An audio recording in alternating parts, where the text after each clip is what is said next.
Chef Talde here, and we are at that point of all these shoots, right, where inevitably you get left with a ton of stuff. And as you know, a family at home, I'm sure you have things in your fridge that you need to use up, right? That really limp piece or pieces of celery, a couple, older pieces of carrots that you need to use, a steak that might have been cooked from 2 days ago that you have hanging out in the fridge. And with these shoots, we have a ton of that stuff. So I wanted to make you guys a rice dish to, one, hopefully take a little of that fear out of cooking rice, not in a rice cooker, out, and two, how to use up the stuff in your fridge that needs to get used up. So we're gonna start with the rice first. So I have a pot of water here, it's boiling. We're gonna take some rice and we're gonna cook it almost as if it's a pasta for about 3 to 4 minutes. And that's really gonna help you cook rice.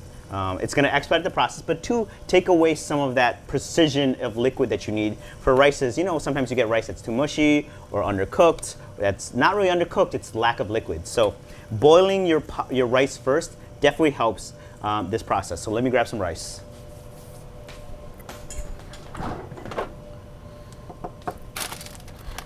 We're gonna take out a little bit of bone broth. I got a tray of mushrooms, some carrots, some collard greens from the last cook.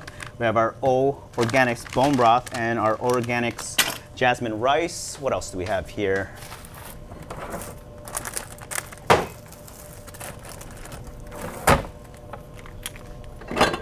Great. So I found some pepperoni in here. I have some sesame oil, a little fish sauce, some shallots. Let me see if I can find some garlic in here. Oops.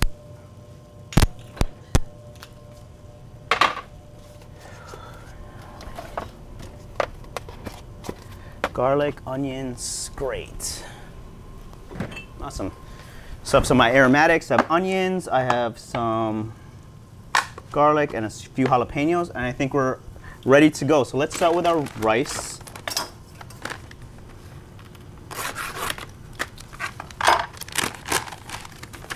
Just gonna eye this out, maybe about 2 cups of rice.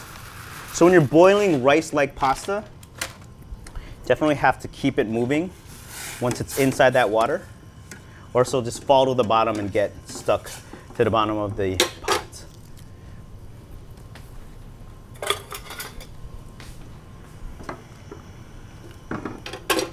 Jeff, you got any questions for me? Yeah, Dale, why don't you tell us a little bit about how you got into food?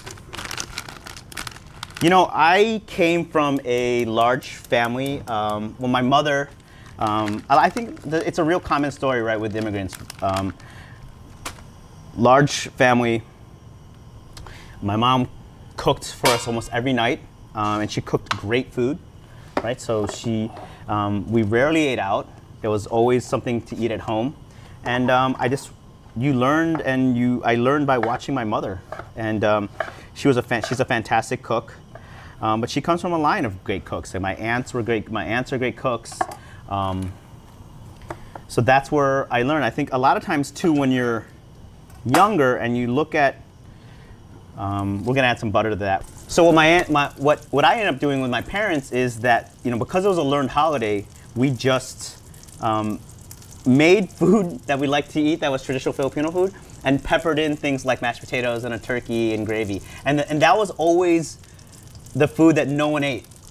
We always ate, Filipino food rather than eating traditional Thanksgiving fare. And from that, I just learned how to kind of identify, one, things that I liked, right? The food that I liked, Filipino food that I liked, but two, I saw what my aunts did well. So I would see that one of my aunts always made this noodle dish. One of my aunts always made some type of braised oxtail. And that got me curious as to hey, I wonder why did you make that? Or is that your favorite as well? So it just got me asking questions. So did you end up going to culinary school? Yeah, so first what I ended up doing is just watching cooking shows with my mother religiously. Really? So after after school, it was always watching Martin Yan, this show called Great Chefs of the World, which is on PBS. And I would just watch cooking shows with my mother, Emerald. I mean, this is like, you know, I'm dating myself a little bit, but it was watching shows like Emerald Lagasse. And I don't know, that got me interested watching or understanding the professional side of the culinary world. So in the pot right now, we have a little butter. We're gonna render out some pepperoni. We have onions, we have garlic. Let's see what other aromatics we can put into here. We're gonna put some mushrooms, turn the heat up. Dump some of these mushrooms in here.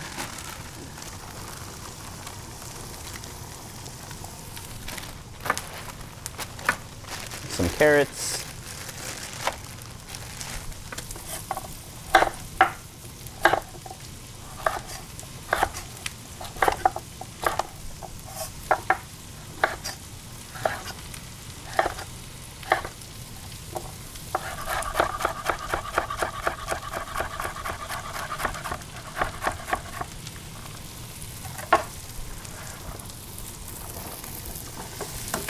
Get some salt into our base here.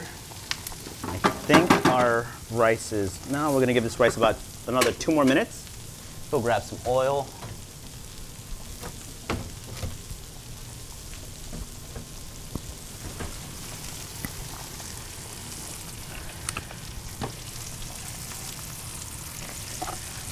I like cooking this way. I think that, you know, it's a way for us to like understand that it's just, food isn't just like, okay, this is an Italian dish, this is an Asian dish. This is like, hey, I have pepperoni in here.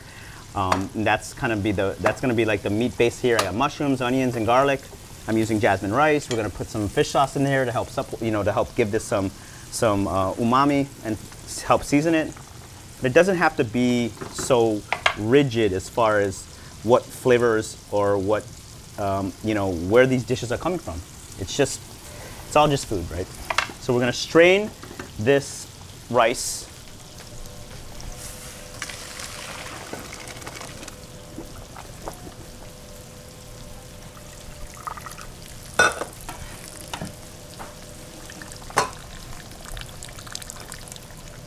So our rice is here. It's nice and still nice and al dente, right? We're gonna let that cool. We're gonna move our pan here. Really get this cooked down really nice. I have some jalapeno. Give this a little bit of a chop.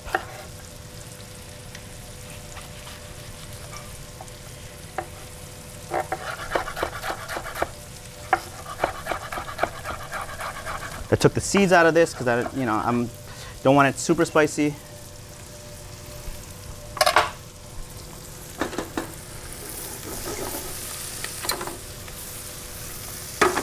See what else we could find in the fridge to help us along with this.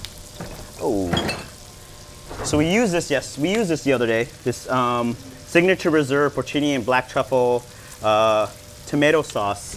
We're gonna use this just as a little bit of a flavor boost into this entire in our pan. We have mushrooms in here, so it's gonna pair.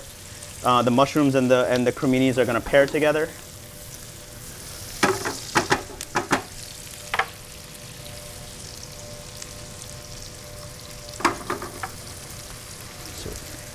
Going with this tomato sauce, and not a lot, just to help kind of tint this oil. So when we get the rice into here, it's gonna give it a beautiful color, but also add a nice bright acidity to this with the tomato sauce.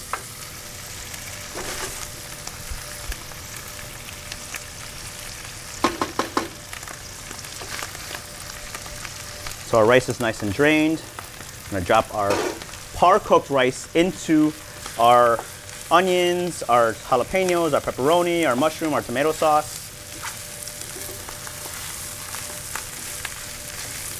Right now it's really important because kind of the starches have opened up on this, or the rice has opened up because you par-cooked it, to get and work these flavors into and almost toast the rice while it's in this pan.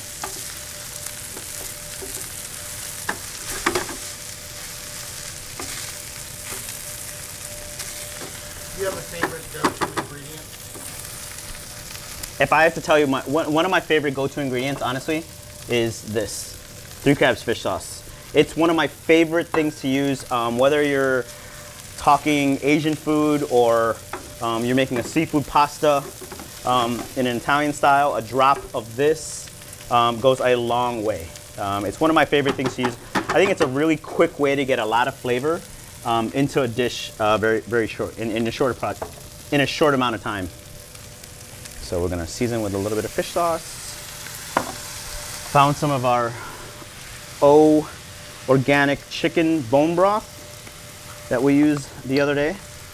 And I don't measure anything, right? So I'm gonna bring this just right up to the top of the pasta. Oh, I'm sorry, to the top of the rice.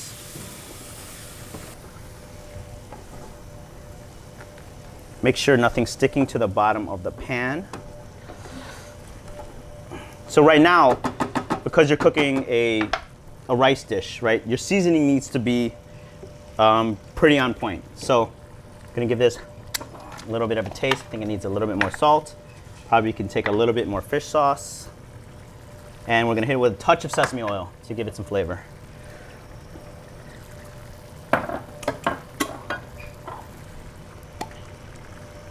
There you go.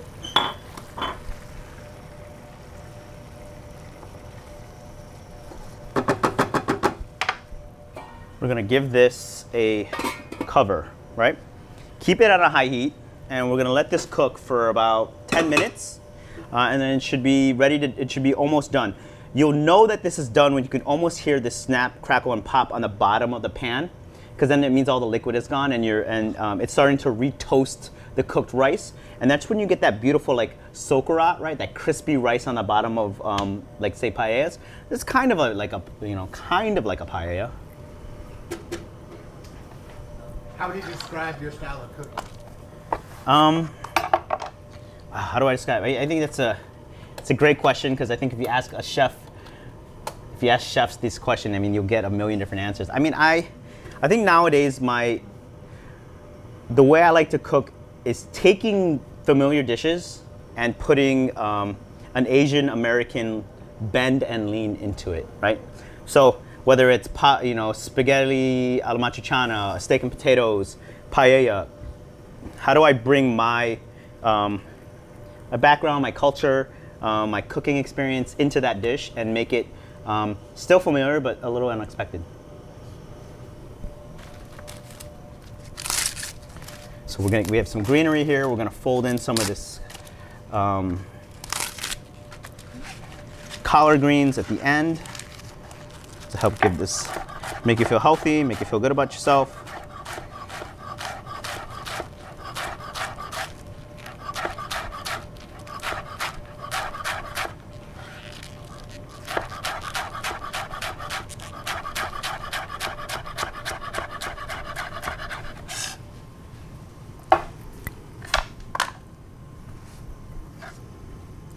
Who's the cook in your house?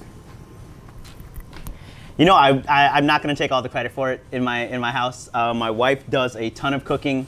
You know, when you own restaurants, the sad reality is you're not always there for dinner. I try to be there as much as I can, and sometimes you just don't make it. Right? You're at the restaurant, you're doing your thing. And my wife is a great cook. She cooks a lot of Korean food. She's Korean American. Yeah, and when she cooks.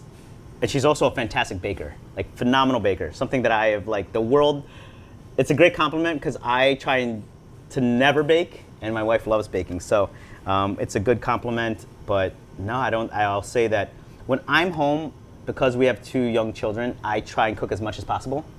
And I think listen, it's changed. My cooking style has definitely changed since having a family, right? I have a 4-year-old and an 8-month-old, and my cooking style has definitely changed. You know, when you're cooking, and I think I put a lot of that into the recipes I've done here. When you're cooking at home, when you don't have a family and it's just you and your wife, you have all day on a Sunday to cook, glass of wine comes out, put on some music, we're relaxing, you know, dinner might take an hour and a half. We have 20 minutes to get food on the table now. And you have 20 minutes to get food on the table that everyone's gonna like, right? So the palate of a 4-year-old, my wife, myself, and my 8-month-old. So, you know, when you before having a family, it doesn't even register how you're supposed to cook for young children. But once you have a family, it's immediately you have to figure out, how do I make this quick, fast, delicious, and efficient? Because as soon as we're done, you're taking them to go take a bath, and I'm cleaning up the disaster that we've made. You know, I would use 3 or 4 or 5 pans cooking dinner for me and my wife, because we had all day. Have a glass of wine, clean up, take care. Now, one-pot meals. This type of dish is exactly the kind of dish that we would make at my house, because it's one pot. It's cutting, and it's more importantly, it's using up what we need to use. Right? And like, no one likes waste, especially us, but inevitably you have it. You know, you have a couple pieces of bacon that, you know, he didn't eat from breakfast. You know, a couple sausages that need to go, carrots that have been in the bag from God knows when, right? So tailoring my cooking style to efficiency, delicious. You know, it was all about delicious before. Now it's efficient, delicious, nutritious, and you have to start thinking about the health and what you're putting into your kids' bodies. So that's how my cooking style has changed. Any tips and tricks that you have from, like, when you go to the grocery store? We were walking the aisles earlier. Yeah. You would just spot out different ingredients and products, and you had so much to say. Any tips and tricks you can pass on? I really believe that good cooking starts with great shopping. So when you're going to stores and you're going to good stores, and listen, we're not, you know, long are the days where when I was in Brooklyn, I would go to the butcher here and go to the baker there and go to the fish guy there.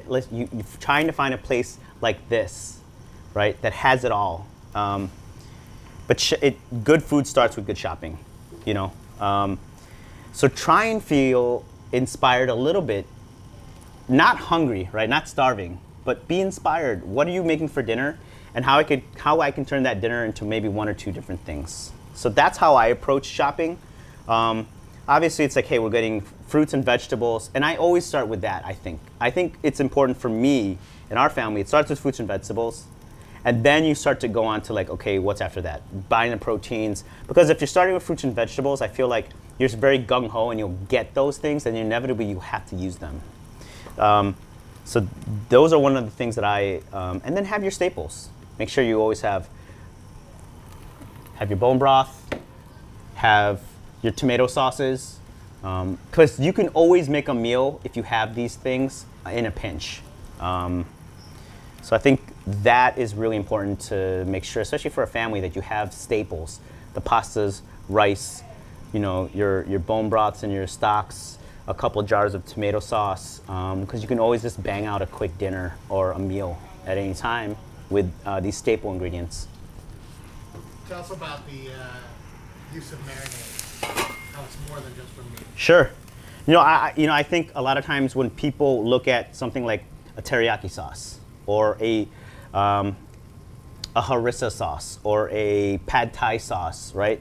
When you go into these aisles, you know, these international aisles now, oh, I have to make you don't have to just make pad thai with that, right? Like, that is a great way to take a Tuesday salmon dinner and with a little and marinate that salmon with a little of this pad thai sauce, because it's just tamarind, some chilies, garlic, lemongrass, and turn it into something that's like, okay, different than what you had before, right?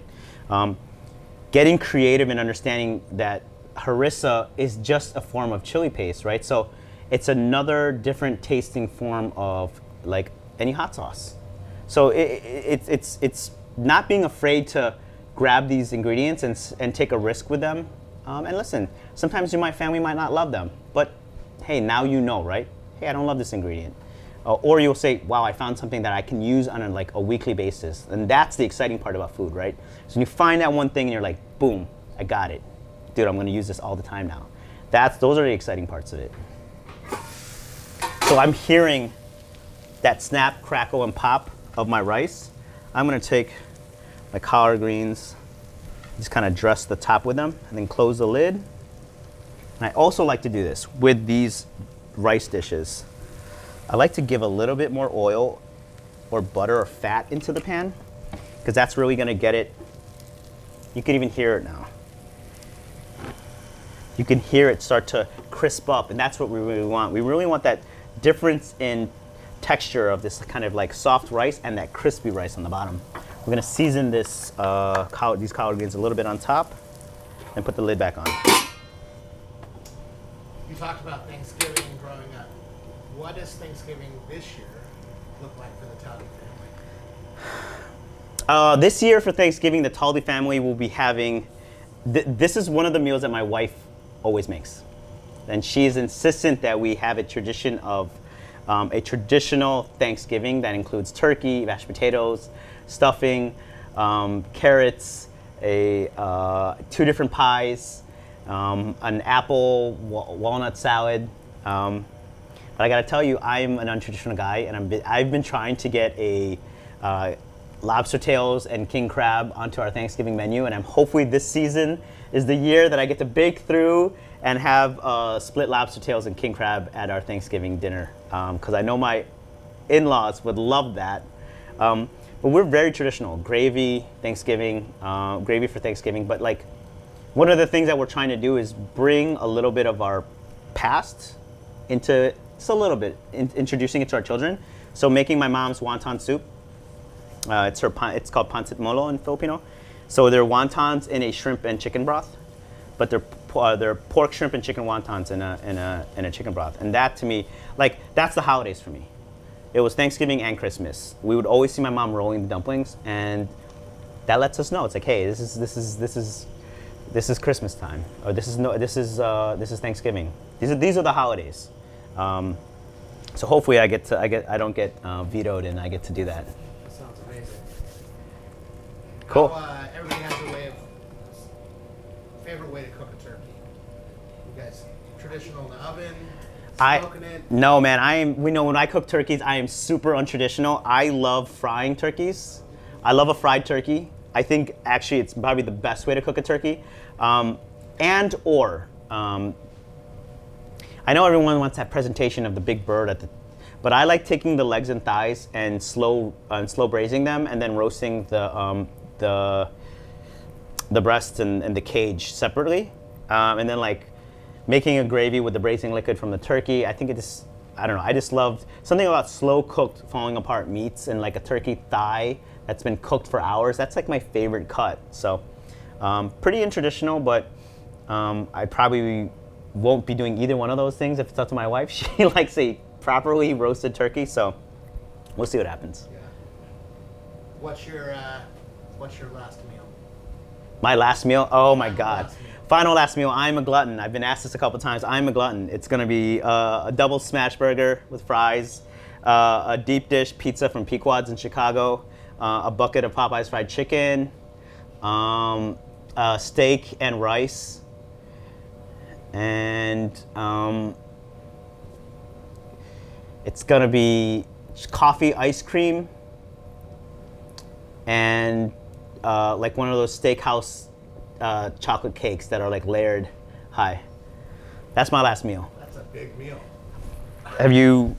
Do you get that? You get to see that? That doesn't come by skimping calories. But you know, listen, if it's your last meal, go out with it. Go out with a bang. Now a couple of really important questions. That's what I have left. Favorite football team? Favorite football team? I love them to death, but I've been suffering for a few years. The Chicago Bears. Yeah, it doesn't look great for us this year, but I will live and die with them. They're my favorite team. I'm a Chicago guy through and through, even though I live here in New Jersey, but yeah. Say a prayer for us, guys. It's going to be a rough season. And who's your all-star quarterback of all time? Oh my God, my all-star quarterback of all time, Jay Cutler. My man, I've drafted you like 3 times in my fantasy and always have gotten ridiculed for it, but I will stick by Cuddy even though he's retired. But there's nothing like angry Jay Cutler. Nothing like him. Nice. Thank you for hanging out with us for fall flavors and sweater meals. It's been awesome cooking with you. Hey man, it's been a blast. I mean, this is fun. You know, as you say that, I feel that rice is just getting done right now, and I mean, there it is. Our rice is just done. I have to do this some justice and show you the bottom of this pan, because that is where the nice crispy bits are going to be. Oh yeah. You can even hear it. So that is like, I mean, that is, you fight for that in our house. That crispy. Oh, these crispy bits on the bottom. Yeah, there it is. So, easy way to use up everything that you need to get rid of in your fridge, and it's actually super delicious. I don't mind if I do. Perfect. Thanks, guys.